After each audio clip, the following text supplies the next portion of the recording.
Ministry से appeal करते हैं इन कसूरवारों के खिलाफ पूरी से पूरी कार्रवाई की जाएगी।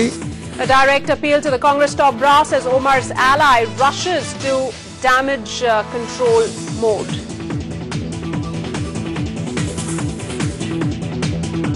Good evening and a very warm welcome to NewsX. I'm Sana Khan. Let's take you through the other headlines as well. The man who helped shape the tech generation at the head of Apple, Steve Jobs, dies after a long battle against cancer. I remember he said once, I want to put a ding in the universe. What in the iPod, the iPhone and the iPad, and I think changed the way people look at things. The world pays tribute to the great innovator of our times. I badly want him to come back. और मुझे पता है कि ये लोग कुछ भी करके उसको नहीं आने दे रहे हैं बाहर. I really want him to come back. Suspended Gujarat top cop Sanjeev Bhatt's wife writes second letter to Union Home Minister, requests protection for her husband.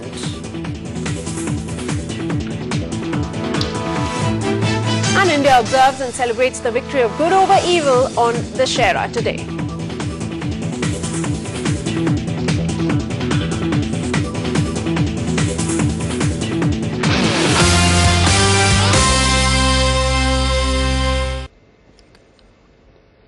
All right, breaking news coming in at the top of 7. Anna Hazare has now softened his anti-Congress stand a bit and has now widened his offensive against bad candidates of all parties. He's also slammed BJP strongman L.K. Advani's anti-graft Rath Yatra and asked BJP to appoint Lokayuktas in party-ruled states first. Catch this exclusive interview to NewsX right away.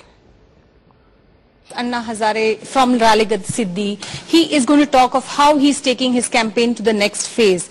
आपने कहा था अन्ना कि जो candidates है जो चुनाव में अभी खड़े होने वाले हैं उनका स्वच्छ ये पूरा कैरेक्टर होना चाहिए और ऐसे कैंडिडेट्स को आप चुनाव में सपोर्ट करने वाले हैं, आप समर्थन देने वाले हैं और एक पूरी जो ये मुहिम रहेगी जो गलत लोगों के खिलाफ, आपको लगता है कि चुनावी राजकीय मोड़ पे अब आपका कैंपेन जा रहा है?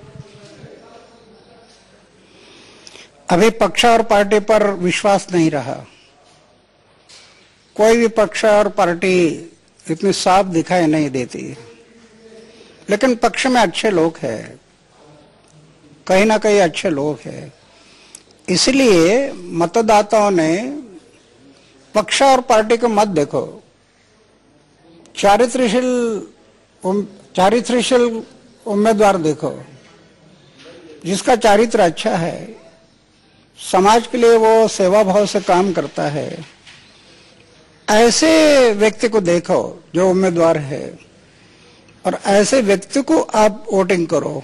वो चाहे सत्ताधारा में बैठना दो या विरोधक में बैठना दो, कहीं पर भी बैठना दो, लेकिन विधानसभा और लोकसभा ये लोकशाही के पवित्र मंदिर है. पवित्र मंदिर में पवित्र लोगों ने जाना चाहिए और वो आपके हाथ में है. ऐसे पवित्र लोगों को भेजो तो भ्रष्टाचार को बहुत बड़ा ब्रेक लगेगा. आज अगर आपने ये नहीं सोचा तो ये सब आगे के लिए आपको भुगताना पड़ेगा. आज जैसे ये भ्रष्टाचार बढ़ गया, इसका कारण कई कारण है इसके लिए, लेकिन ये पवित्र मंदिर में हम पवित्र लोगों को भेजा नहीं, इसलिए तो भ्रष्टाचार बढ़ गया. तो आगे के लिए हम पक्ष और पार्टी को मत देखो, चारित्रशील लोगों को देखो. तो ये पूरा जो हम अब आपका जो कैंपेन का अगला भाग होगा, क्या एक राजकीय चुनावी और जा रहा है, आपको लगता है एक नए रास्ते पे, जिस तरह से एक अवेयरनेस राजकीय और चुनावी रहेगा? बिल्कुल नहीं. आज राजकीय चुनाव में हम लोग कहीं पर भी अंदर नहीं जाएंगे. ये राजकारण तो पूरा कीचड़ बन गया. इस कीचड़ में पत्थर डालकर वो कीचड़ अपने बदन पर क्यों उड़ा लेना? बाहर रहकर जो काम कर सकते वो अंदर जाकर नहीं होगा. इसलिए हम बाहर रहकर जनशक्ति का प्रेशर बनाकर आजादी का अर्थ स्वराचार लगाकर जो लोग जा रहे हैं उसके ऊपर जनशक्ति का दबाव निर्माण करना, यही एक पर्याय है अभी। हाँ, लेकिन अभी इलेक्शंस पे तो फोकस रहेगा ना, तो वो जो अवेयरनेस है वो थोड़ा राजकीय हो जाता है ना? बिल्कुल नहीं, राजकीय क्या कारण है? कोई पक्ष को नहीं देखना, कोई पार्टी को नहीं देखना। हम लोग सिर्फ इतना है कि अच्छे लोगों को अंदर जाना चाहिए, पार्लियामेंट हो या विधानसभा हो, चारित्र्यशील लोगों को उधर जाना चाहिए और वो मतदाताओं ने काम करना है, अच्छे लोगों को भेजो। इससे राजकारण का कोई सवाल नहीं है। एक है कि आपको पता है कि कांग्रेस आपके खिलाफ रही है, जो चुनावी राज्य है उनमें आपने कहा था कि कांग्रेस के खिलाफ एक अवेयरनेस होना चाहिए, उन्होंने जन लोकपाल बिल के खिलाफ रो रहे हैं। कई राज्य ऐसे हैं जो बीजेपी के हैं, बीजेपी की सरकार है और उन्होंने भी जन लोकपाल बिल लाने में थोड़ा रेजिस्टेंस दिखा है, उन्होंने अभी तक इम्प्लीमेंट नहीं किया है। तो आप बीजेपी और ये राज्यों के खिलाफ भी आवाज उठाएंगे? बिल्कुल, आज तो मैं बोल रहा हूं, जैसे रथ यात्रा निकाली है भ्रष्टाचार को खत्म करने के लिए। पहले आपकी सरकारें जिस राज्य में है वहां लोकायुक्त तो बिल लाओ, तब जनता को यकीन होगा कि आप भ्रष्टाचार मिटाने के लिए निकले हैं। अपने राज्यों में लोकायुक्त तो बिल नहीं लाते और जनता को बोल रहे हैं कि भ्रष्टाचार को मिटाना, ये कैसे होगा? खुद से शुरू करना चाहिए, तब जनता को विश्वास आ जाएगा। कहीं पे लोगों के मन में एक डर है कि ये जो पूरा कैंपेन है जो बीजेपी कांग्रेस के खिलाफ हो गया और बीजेपी इसका गैर इस्तेमाल करेंगे, आपको लग रहा है? बिल्कुल नहीं। कौन सा पक्ष है इतना साफ है कि कांग्रेस, कल कांग्रेस हार गई है, आ गए तो इसमें कौन है? नोटों के बंडल लेते हुए दिखाई दे ना, तो कौन साफ है इसमें? हम पक्ष और पार्टी को नहीं देख रहे। हम पार्लियामेंट में जाने वाले लोग चारित्र्यशील जाना चाहिए, विधानसभा में जाने वाले लोग चारित्र्यशील जाना चाहिए, इसके बारे में हम सोच रहे हैं। ये जब मुद्दा उठाया था और उपस्थित किया कि कैसे चारित्र्यशील लोगों को जाना चाहिए, तो मायावती ने आपको एक चेतावनी दी थी कि आप क्यों नहीं चुनावी प्रक्रिया में शामिल होते। तो क्या इस उत्तर प्रदेश चुनाव में ये इनके खिलाफ भी हो जाएगा पूरा? जहां पर बुराई दिखाई देती है, समाज, राज्य और राष्ट्र के विघातक कृत्य करने वाले कोई भी लोग हो, उनके विरोध में हम बोलते रहेंगे। देश को बदलना है हमें। All right, that you heard was the exclusive interview of Anna Hazare to NewsX. Let me get in senior editor Sunil Jha, who's joining us live from the newsroom. Sunil, what do you make of what Anna Hazare is saying? Many of the points reiterating what he is saying before, but then again, he's not taking sides of any political party. Now, that's certainly very clear from his interview. That's right, Sana, but he's also running a risk of contradicting himself, because time and again we have heard different Anna Hazare going on here, talking on camera, in different tones. One day he says don't go and vote for Congress party, even if the candidates are nice, because Congress has not supported Jan Lokpal bill. On the other hand, some other day he comes out and says I'm talking about good candidates, it doesn't matter which party. So Anna Hazare has to take a clear line, because a confused Anna Hazare will not be good for the people of India, because people also have perception. So flip-flop will not work for too long. Anna Hazare need to take a clear stand, and that should be one. You cannot take a stand one day on one side, the other day on the other side. Right. Also, Sunil, remember, you know, these days, the latest report coming in that there's a sort of rift going on within Team Anna. There's a sort of an ego battle. Anna Hazare himself has pointed that out. So is this lack of clarity, lack of coordination within Team Anna that is now coming out in the open? Yeah, this was being speculated for long, Sana, because a lot of people talked about the fact that there was an ego hassle going on within the members of Team Anna itself. There was an unfortunate case of Swami Agnivesh, who was believed to be not working in tandem with the members, and he was thrown out of the entire team.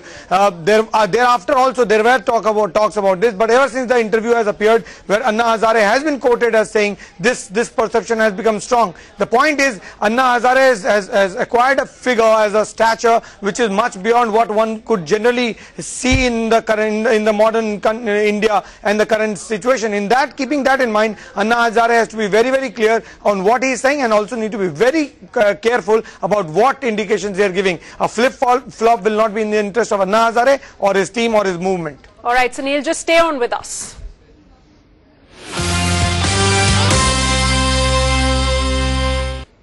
Another breaking news coming in now. The BJP has responded to Anna Hazare's charge. They are dismissing it. Bharatiya Janata party के राज्य में लोकायुक्त सब जगह है, और जहां पे लोकायुक्त नहीं है वहां गवर्नर की जो चुनी हुई सरकार से बातचीत करके जो लोकायुक्त नियुक्त करना चाहिए उसके बिना पे वहां पे नियुक्त नहीं हो सका है। तो गुजरात में लोकायुक्त का मामला अदालत में है।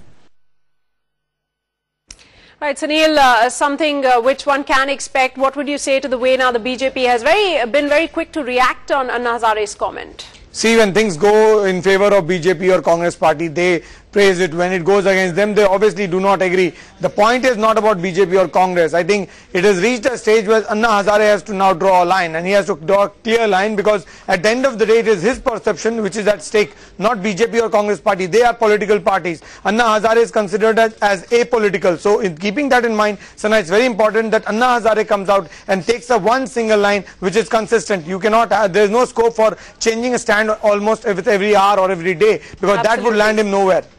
Absolutely. Sunil Jha, thanks so much for joining us with a perspective on this breaking development. Now, that was just half of the interview that you heard. Let's listen into what more Anna Hazare had to say. He responded to that explosive interview he reportedly gave to the New York Times, wherein he rubbished comments attributed to him on his team members and alleged division within his team, as well as a thought-out campaign to divide his team. He says the money is being spent and things are being written against his team, but the truth will come out. एक कहीं पे आपने कहा साजिश है आप लोगों के खिलाफ की, लोगों ने कुछ उल्टा फुल्टा लिखा है, कुछ लोगों ने कुछ आपस में आपके टीम के खिलाफ के लोगों के बारे में कुछ आलोचना की है, तो क्या आप एक पूरी सच्चाई जो है वो कब बाहर लाएंगे, और कौन है ये लोग? आप किसी का नाम बता सकते हैं? कोई राजकीय लोग हैं या कोई पक्ष है जो इसके पूरे के खिलाफ है?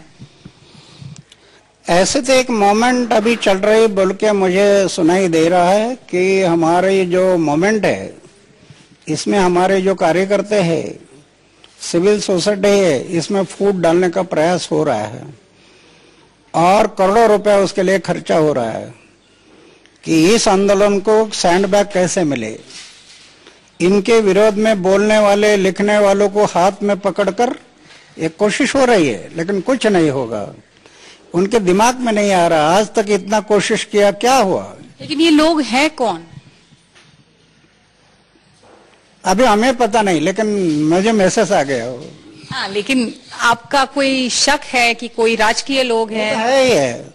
जब ये लोग जो बोलते हैं हमारे विरोध में, तो इसका मतलब है कि हमारे मूवमेंट को पीछे खींचना है, आगे नहीं बढ़ने देना, और हमारी जो सिविल सोसाइटी है और हमारे कार्यकर्ता उसमें फूट डालना ताकि ये आंदोलन आगे ना बढ़े। ये कहीं पे ये भी जिक्र किया गया है कि जो अंतर्राष्ट्रीय मंत्री है वो आपके कमेंट्स को एक गैर इस्तेमाल या अनर्थ ले रहे हैं। क्या लेना दो, उनका रास्ते से चलेंगे, हम अपने रास्ते से चलेंगे, उससे हमारा क्या लेन देन है? जनता को पता है कौन क्या है वो। लेकिन ये ऐसे इस तरह से प्रकट किया है, इस तरीके से कि अंतर्राष्ट्रीय मंत्री या जो पर्सनालिटीज हैं उन्होंने आपके स्टेटमेंट्स को किस तरह से गैर इस्तेमाल किया है। हाँ, मुझे नजर आ गया ऐसा कि हमारे मूवमेंट के बारे में गलत उसमें छपवाकर जो बदनाम करने का कोशिश हुआ है वो ठीक नहीं है। मीडिया लोकशाही का चौथा खंभा है। मीडिया ने परिवर्तन लाना है समाज में। मीडिया में निकोप और सदृढ़ लोकशाही को निर्माण करना है, एक तंदुरुस्त ऐसा देश निर्माण करना है।